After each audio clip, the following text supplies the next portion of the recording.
Nah, kali ini saya mau wawancara salah satu manajer dari perusahaan F&B. Nah, sekarang ini aku lagi ada di Senandung Sarenya Cicalengka. Jadi ini tuh ada Cicalengka versi lantai 2-nya ya. Nah, aku bakal ada sesi pertanyaan nih sama Kak Yuda. Kak Yuda, perkenalkan dulu. Oke, perkenalkan, nama saya Yuda. Posisi saya sekarang sebagai manajer di Senandung Sore. Seperti itu. Ya? Enggak, pendidikan gimana? Oh, pendidikan. Status? Status apa? Statusnya apa ya? Available? Sibuk? Oke, lebih ke privasi. Kak, aku kan lihat ya ini Senandung Sore ini selama berhari-hari aku di sini tuh aku merhatiin juga tempat-tempat ini gitu kan, dari segi ruangan, terus segi tempat tanaman. Ini siapa sih yang awalnya yang ide Oke. kafe ini kayak gini? Berarti pertanyaannya dari desain ya? Dari desain awal, yang dipilih apa saja, terus menonton seperti apa gitu.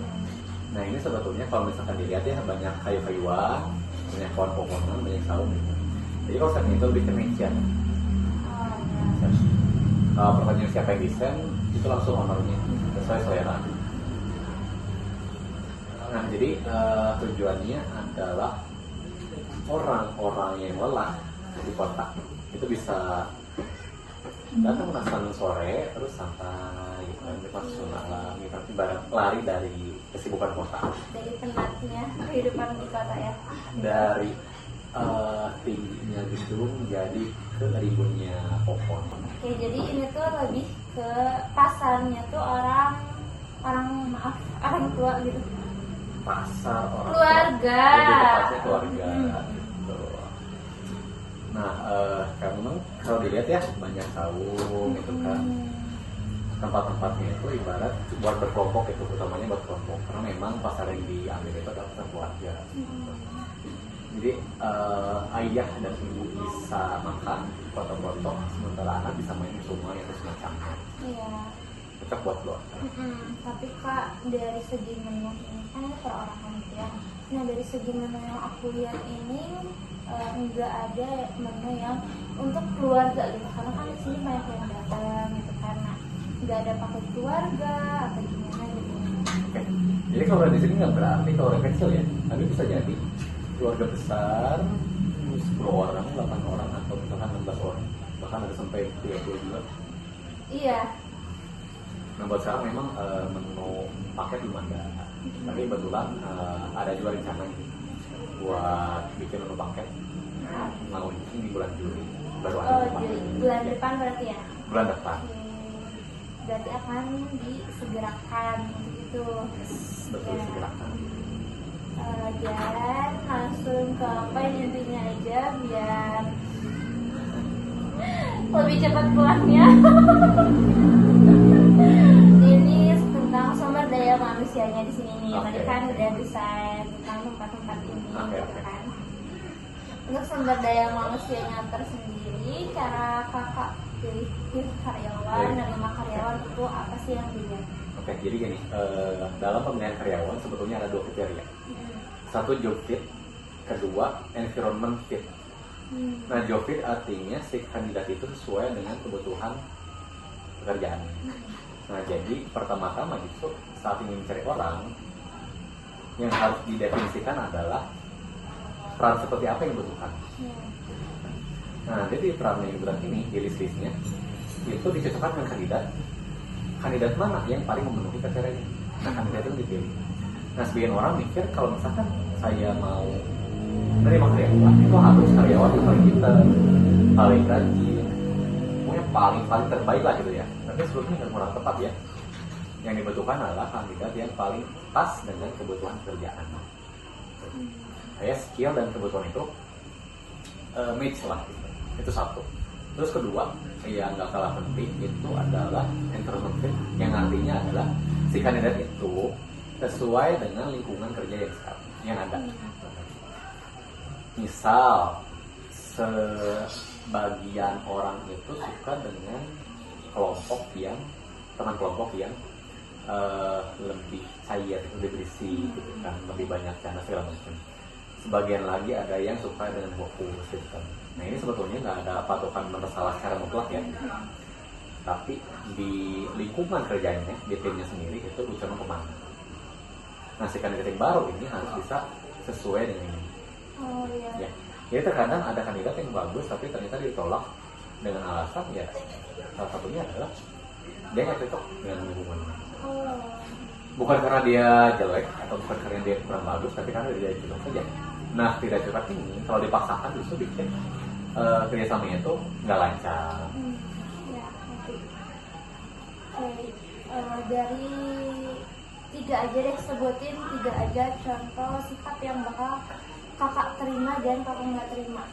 3 aja deh. 3 aja dari yang terima ya. Oke, agak sulit ya, karena memang tiap posisi itu kebutuhannya berbeda. Nah cuman gini, yang namanya perusahaan itu satu sama yang lainnya itu tentu berbeda-beda ya, kebutuhannya, preferensinya gitu. Jadi sehebat apapun itu kandidat, sesenior apapun itu kandidat, sebanyak apapun pengalaman yang sudah ditempuh, tetap perlu penyesuaian. Karena lingkungannya berbeda. Nah jadi justru hal yang paling dicari adalah satu, dia mau belajar untuk bisa kerja. Jadi soal yang sederhana banget, tapi belajar itu penting. Kita udah senior segala macam, belajar untuk menyesuaikan diri. Terus kedua, dia harus tipe yang rajin, gak neko-neko. Oh itu nanti ya, oke. Ya rajin gitu kan. Yang namanya kerja kan ya sebagian repetitif, sebagian lagi ada yang menantang juga. Tentu pasti ada masa di mana membosankan kerja itu. Iya, benar, apalagi dengan aktivitas yang itu aja. Setiap hari, setiap bulan, setiap tahun. Yes. Tapi mau nggak mau, tuntutan kerja tetap itu. Jadi yang kedua adalah harus rajin, harus tanggung jawab. Ya. Entah dia lagi mood atau enggak, lagi apa-apa, kerja ya harus itu. Dan yang ketiga, yang terakhir, apa ya? Yang ketiga, yang paling penting yang ketiga itu adalah harus kelihatan dia punya potensi. Iya, kakak pernah bilang ya. Yes, harus kelihatan ada potensinya. Terutama misalkan buat entry level kebanyakan orang baru. Nah, oke, dia orang baru belum berpengalaman, tapi sebenarnya harus dilihat ada potensi. Nah, potensi ini digabung dengan keinginan belajar, terus dia orangnya bertanggung jawab, itu bisa bikin orang yang sebelumnya biasa saja itu bisa jadi excellent. Orang yang sebelumnya itu nggak bisa kerja apa-apa, kemudian jadi orang yang performanya tinggi. Dan kalau di F&B sendiri itu karyawannya sangat berpengaruh ke pelanggan juga. Yes. Iya, karena pelayanan. Iya betul, karena jadi yang aku perhatiin gitu ya, kayak banyak orang yang pengen balik laginya tuh bilang secara langsung gitu, nanti aku balik lagi ya, nanti kita ketemu lagi ya. Oh my god, kayak so cute. Nah itu kalau misalkan di pelanggan langsung ya, pelayanan langsung. Nah di pelayanan langsung memang ada poin harus sama pada pelanggan, harus lama ini. Kalau dia bertanggung jawab ya hasilnya tetap itu. Hasilnya pelanggan jadi, oh saya diterima dengan baik gitu. Saya jadi pengen kembali lagi gitu. Ya kita order. Ya. Kalau untuk SOP-nya nih, apa? Yang tidak boleh belum ya? Oh iya, tadi yang tidak boleh. Yang don'ts-nya satu, yang don'ts-nya yang apa? Itu satu. Dia bukan tipe orang yang mau belajar. Jadi kan nanti waktu respon itu bakal dicari tahu beberapa indikator untuk menunjukkan dia tipe yang pengen belajar atau malah dia tipe yang mencari alasan. Sebagian orang itu ekstrimnya dia selalu mencari solusi atas setiap masalah. Sebagian yang lain dia itu selalu mencari masalah atas setiap solusi.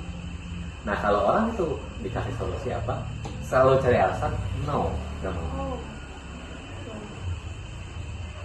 No, nggak boleh.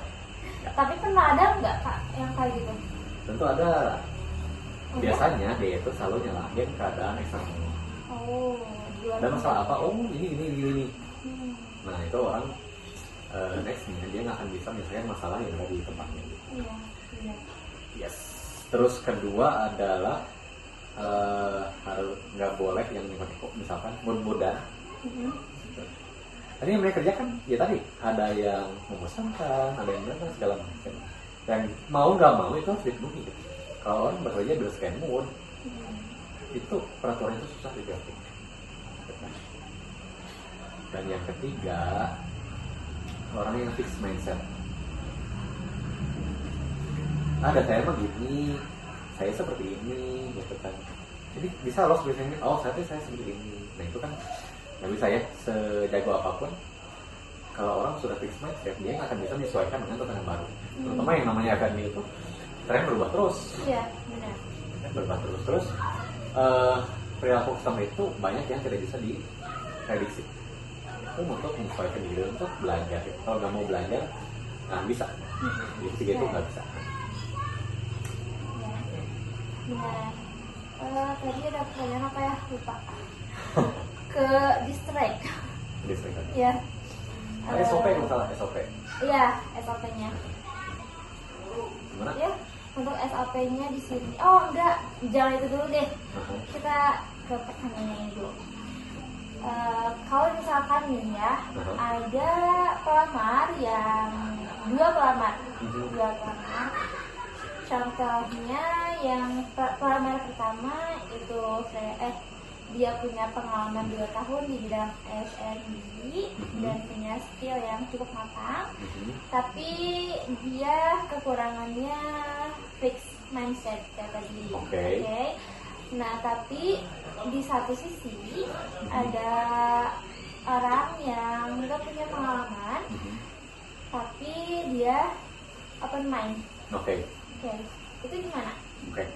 Yang satu punya pengalaman tapi fix mindset, yang kedua dia punya growth mindset tapi nggak punya pengalaman. Nah kalau misalkan dibutuhkannya adalah kandidat yang siap langsung kerja dalam waktu pendek, itu mending berpengalaman. Meskipun dengan kekurangan itu.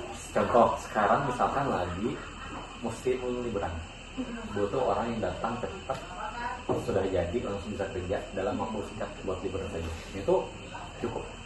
Dia yang berpengalaman tapi nggak fix mindset, karena memang tujuannya adalah memenuhi kebutuhan di saat itu saja. Tapi untuk jangka panjang, misalkan untuk posisi tetap bertahun-tahun, itu lebih pilih ke yang mindset tadi. Oke, dia awal-awal memang nggak bisa kerja karena memang belum punya pengalaman, tapi kan dia bisa dilatih. Lama-kelamaan justru dia bisa jadi aset jangka panjang. Nah tapi kekurangan dari orang yang belum punya pengalaman adalah dia nggak bisa langsung terjun di saat yang kritis. Misalkan efek saat ramai banget, nah ini nggak bisa terjun langsung dilepas, dia harus dihadapi. Itu kelemahan. Nah ini kembali ke kebutuhan. Gak ada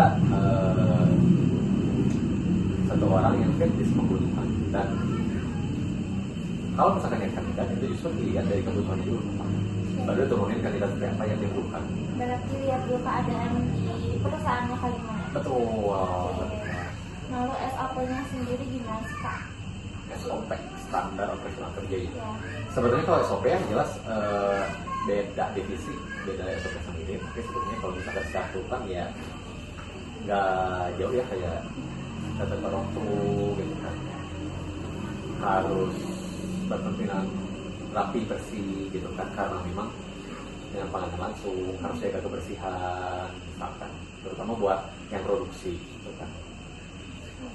Apa lagi ya, good grooming sudah, terus waktu karena kalau misalkan ada satu yang telat aja atau yang tiba-tiba hilang itu kan bikin bolong. Kalau lebih ya secara umum ya. Secara umum ya, kalau secara khusus itu kondisi ini seperti ini.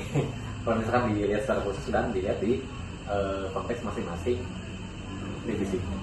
Oke, nah ini agak sensitif ya Kak kalau untuk pertanyaan ini. kemarin aku dengar katanya yang juga parkir aja dapat gaji ya, benar? Benar nggak? Iya. Soalnya aku merhatiin gitu. Kenapa tuh? Karena kan yang juga parkir itu dapat uang juga kan, dari pelanggan gitu. Terus kalau misalkan dapat gaji juga itu double juga sih, boncos juga buat perusahaan. Oke. Nah sebetulnya itu kembali ke kebijakan ya. Nah, sebagian tempat itu ada tukang parkir dengan sistemnya si tukang parkirnya itu harus store sebagian karena dia kan udah dikasih lahan. Sebagian lagi sudahlah silakan parkir aja, kan dikasih lahan doang. Sebagian lagi ada juga yang sudah dikasih lahan, saya juga uang. Itu tergantung kebijakan perusahaan sejauh mana perusahaan ingin kerjasama dengan karyawan. Tapi bukan berarti itu ada ancaman dari luar kan? Oke. Ya boleh ya. Oke. Ini tolong ya. Ini Oke. Nanti dipotong. Nah, maaf ya agak nanti sibuk kita ya. ngobrol di luar. Kalau untuk gaji karyawan itu baru nggak? Itu saja juga bisa. Oke. Ya, paling dijelasin apa secara umumnya, nggak bisa sampai detail ke nominal ya. Oh ya, gitu aja ya. Apa? Nah, kalau untuk gaji karyawannya sendiri ini gimana sih Pak pembagiannya? Pembagiannya gaji karyawannya sebetulnya gaji karyawan itu dibagi dua. Satu gaji minimal, kedua bonus. Nah, di sebagian tempat sebetulnya adalah gaji tetap rame atau enggak gajinya pokoknya segitu. Sebagian tempat lagi gaji tetap ada, terus ada dikasih bonus kalau misalkan penjualan itu melebihi target. Nah kalau di sore itu yang kedua, gajinya ada minimal, terus bonus untuk target sebelumnya itu ada juga. Berarti perusahaan ini tergolong perusahaan royal juga ya? Oh royal, apalagi kalau misalkan dibanding dengan umumnya, wah beda jauh. Iya, karena di sini tuh ya benar-benar perusahaan impian banget. Yang pertama di sini dikasih makan, guys. Voucher makan itu kita dapat setiap harinya. Nah, terus gaji, terus bonus di sini pasti ada. Benar-benar perusahaan impian banget sih. Ya, alhamdulillah ya bisa mensejahterakan karyawan. Karena padahal ini tuh termasuk kampung ya Kak, tapi gajinya maksudnya nggak dapat manusia gitu. Sebetulnya soal gaji itu bukan diukuran dari kampung atau kota, tapi diukurannya adalah omset atau profit berapa gitu. Nah kita sering lihat ini mah di kota atau ini mah di desa, tunggu dulu profitnya berapa. Jadi dia di kota gitu kan, memang oke di kota, tapi apakah dia profitnya banyak? Kan belum tentu. Bisa jadi dia justru karena di kota banyak saingan sehingga buat bertahan aja dia susah. Di desa, nah apakah di desa berarti profitnya kecil? Belum tentu. Di desa itu saingannya nggak terlalu banyak. Gitu. Terus orang itu punya kecenderungan dari kota itu kalau misalkan weekend atau mau healing ke desa. Iya. Jadi ukurannya justru bukan desa atau kota, tapi dari profit ya tidak omset, dari kekuatan finansial. Karena di sini juga marketingnya tuh bagus banget ya, karena aku lihat juga kan di TikTok banyak banget gitu postingan yang berseliweran. Bahkan aku tanya-tanya juga ke pelanggan lain, katanya datang ke sini karena saya lihat viral di TikTok. Oke, itu kelebihan zaman sekarang ya, cepat viralnya karena ada TikTok. Nah memang kebetulan ownernya juga orang marketing. Jadi profitnya berapa? Jadi dia di kota gitu kan, memang oke di kota, tapi apakah dia profitnya banyak? Kan belum tentu. Bisa jadi dia justru karena di kota banyak saingan sehingga buat bertahan aja dia susah. Di desa, nah apakah di desa berarti profitnya kecil? Belum tentu. Di desa itu saingannya nggak terlalu banyak. Gitu. Terus orang itu punya kecenderungan dari kota itu kalau misalkan weekend atau mau healing ke desa. Iya. Jadi ukurannya justru bukan desa atau kota, tapi dari profit, dari omset, dari kekuatan finansial. Oke. Karena di sini juga marketingnya tuh bagus banget ya, karena aku lihat-lihat juga kan di TikTok banyak banget gitu postingan yang berseliweran. Bahkan aku tanya-tanya juga ke pelanggan lain, katanya datang ke sini karena saya lihat viral di TikTok. Oke, itu kelebihan zaman sekarang ya, cepat viralnya karena banyak TikTok. Nah memang kebetulan ownernya juga orang marketing. Oh, Jadi pantes. ya kalau dilihat Senandung Sore itu banyak banget spot buat foto, spot buat video. Nah spot-spot ini mengundang orang itu buat bikin konten, kemudian dia upload ke sosialnya sendiri. Nah konten yang diupload secara pribadi atau organik itu cenderung lebih dipercayai oleh viewers dibanding konten yang dibuat oleh influencer segala macam gitu. Nah justru di situ plusnya si sensor itu, karena banyak spot buat bikin konten. Oh iya, ditambah perjalanan dari Bandung ke sini naik kereta api. Oh iya, ada momen ya? Iya. Betul, ada nilai perjalanannya gitu. Naik kereta api, bikin konten, turun ke jalan, lihat banyak sahur segala macam, datang ke sini makan segala macam, di konten. Dan kualitasnya juga ya sama Kualitas gitu. Kontenable lah. Dan kebetulan tempatnya ini strategis banget menurut aku, meskipun ini jauh dari perkotaan gitu ya, ke gunung banget, tapi ini tuh dekat sama wisata. Jadi orang yang lewat ke sini tuh salah satunya karena ada wisata juga di atas. Ya di atas sini. Terus katanya ada pelanggan yang kayak, saya pulang dari Curug langsung ke sini, saya udah dari sini mau ke Curug gitu. Ya, kebetulan ada Curug Sinulang dekat. Itu sekalian.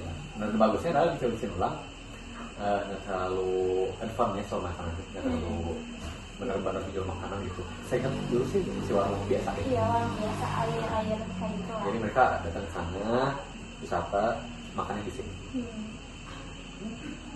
Okay. Udah sih kan, boleh juga aja. Oh itu saja. Oke. Makasih ya kakak, udah banyak. Sama-sama. Semoga rezekinya lancar dan naik jabatan. Naik kemana lagi? Ya. CEO. Cicilan komprek. Oke kakak, makasih ya. Oke, sama-sama. Dadah. Dadah.